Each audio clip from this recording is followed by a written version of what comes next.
Football et le journal L'Équipe avaient consacré leur une à ce combat.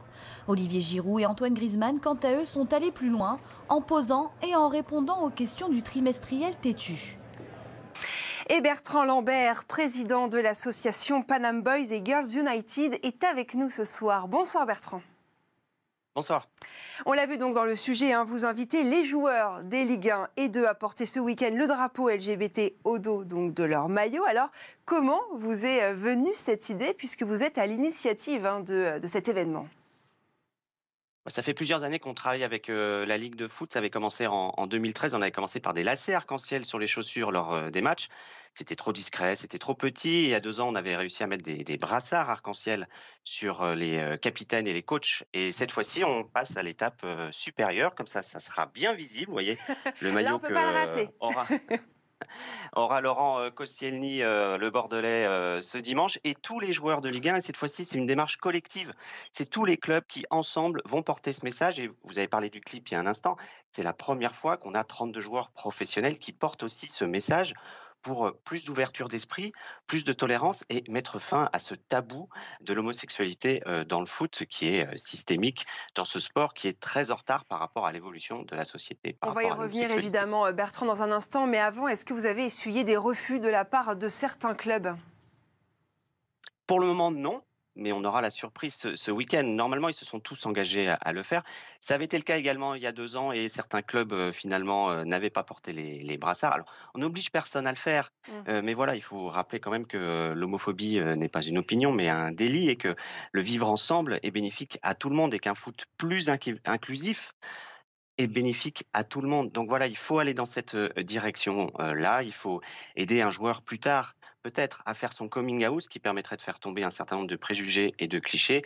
Et dans l'intervalle, eh bien, il faut apaiser les tribunes, il faut apaiser le climat autour du foot. C'est pour ça qu'on a fait ce clip, non pas pour stigmatiser les supporters, mais juste pour leur rappeler que voilà, les mots ont un sens et que certaines insultes qui sont même données parfois à la cantonade, comme ça, sans volonté homophobe, eh bien, heurtent et blessent toute une communauté. Et c'est ça qu'on veut arrêter si on a vraiment besoin d'insulter l'équipe adverse. La langue française est suffisamment riche pour qu'on ne soit pas obligé d'utiliser ces insultes homophobes.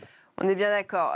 Justement, vous êtes plutôt optimiste, j'imagine, sur cette initiative, mais est-ce que ça va faire avancer les choses ? On a l'impression que c'est un peu peine perdue. Depuis des années, le travail est fait, notamment par plusieurs associations en amont, mais on a l'impression que ça ne fonctionne pas beaucoup. Il y a encore beaucoup d'insultes sur le terrain. C'est quand même compliqué d'éradiquer l'homophobie dans le monde du football, notamment. C'est un travail de très, très longue haleine qui est loin d'être terminé, mais grâce à de nombreuses associations, il y a la mienne, les Panam Boys United, il y a Foot Ensemble avec Johan Lemaire, il y a SOS Homophobie. On va dans les centres de formation, on va rencontrer des formateurs, on va rencontrer des futurs jeunes professionnels.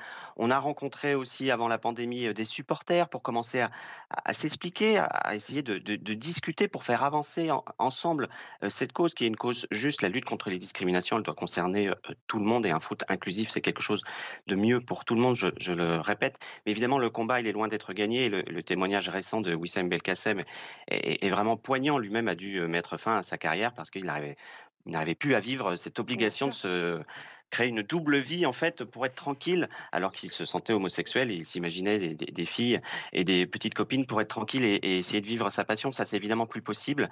Alors, je pense que tout ça, c'était il y a 10-15 ans. Les choses ont quand même commençait à évoluer. La preuve avec ces joueurs professionnels qui commencent à parler là-dessus. Avant, quand Griezmann ou Giroud prenaient la parole là-dessus, on se disait, oh là là, c'est une exception, qu'est-ce qui se passe? Là, ça y est, petit à petit, la parole se libère, mais le travail sera très très long parce qu'il faut commencer aussi à la base dans le foot amateur. Et ça, Oui. évidemment, ça va prendre des années.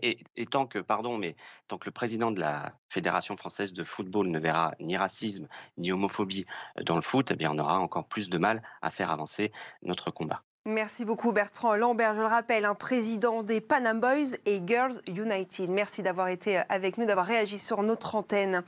Dans le reste de l'actualité, Issa Doumbia lui révèle avoir